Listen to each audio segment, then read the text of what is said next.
I hope people can hear me. Your Excellency, the People's Deputy President, yes you are, and Mama Boys, welcome to UK. Thank you for coming to listen to the crowd.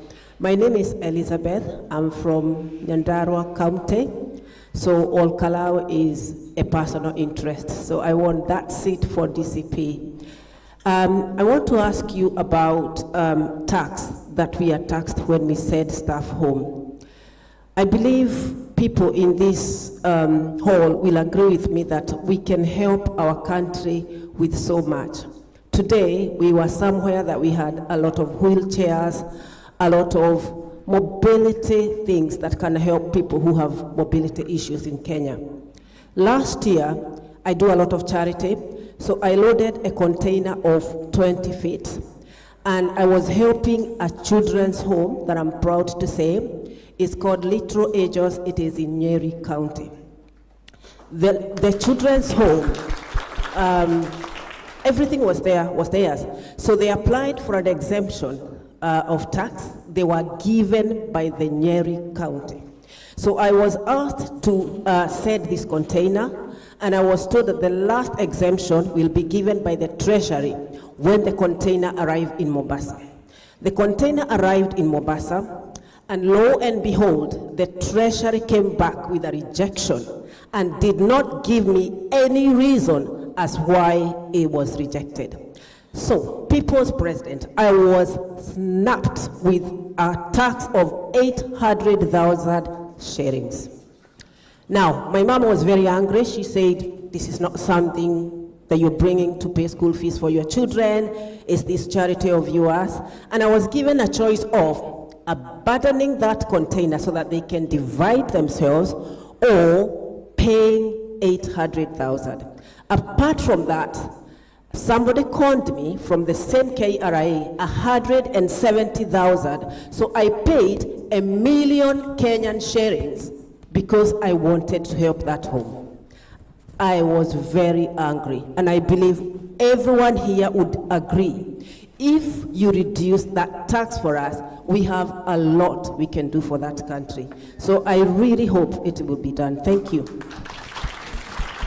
Thank you very much, Elizabeth. I feel you. I'm aware, because even as I have traveled around the country, around the world, I was in the US, and I found that there are some hospitals that utilize their equipment for 2 years only. They are brand new, and they would like to give them out for charity. But our government has made it almost impossible, because when you get items and equipment that can help a children's home, and you want to help, and then you ask to pay 800,000 shillings, it's very, very unfair.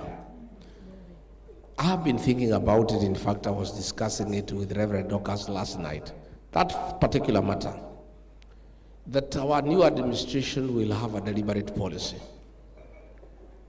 to set up a committee chaired by the National Treasury, members from our churches, and other organizations that do charity work, where before you import goods, you'll be able to give the particulars to that committee. That committee will check that information. It will go and have an inspection of the intended beneficiary of the charity donation.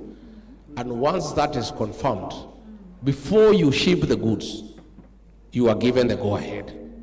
Yeah? I really find it very, very unfair that people out here in the diaspora with serious connections find very useful donations that our country cannot afford, and they want to send them home to help the people they left behind, and government has made it almost impossible. It's really very, very unfair, and it's really lack of empathy It's lack of humanity. You know, even as we run government, of course the government is not a human being. It has no feelings. It's an abstract thing. You cannot pinch it, it cannot feel pain. But within government there are people. People should be able to have empathy, should be able to behave like human beings. In our manifesto, we're gonna include that we are going to create a body that will be receiving proposals of people out here who have certain goods that they want to bring to help home, not to make profit, not to sell, and do the inspection. The purpose of that committee is also to avoid people taking advantage.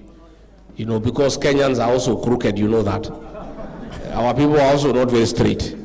They may also want to use that to bring goods without paying. So there must be a connection. There must be a connection where you will declare the goods, where they are coming from. Then the institution that is receiving them is inspected, and then they sign a certificate that they will receive those goods, and the goods will be in use. And then they will give what you call an indemnity, that in case an inspection is done and it is found those goods were not received, they will be able to pay the duty that is equivalent. So there must be a way working around it, yeah. And in fact, we were discussing it with Reverend Dorcas last night, because we also have people we have visited and they want to help, and it's difficult. And I think that is one commitment I want to give, and I want you to hold me to account, Elizabeth. Yeah?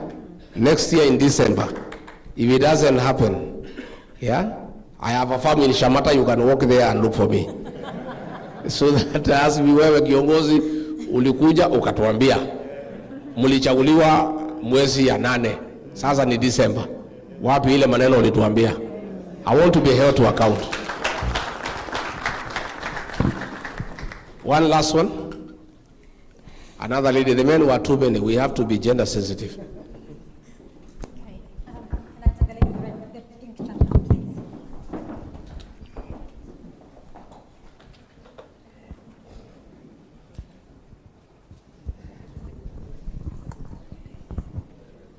Thank you very much, Your Excellency and Mrs. Dorcas. Thank you very much. My name is Bridget Mainge. Bridget Mainge from Kiambu. A health professional in this country. Reason I'm standing is to raise issue of concern about our health in Kenya. People are dying because of cancer and people cannot meet the bills.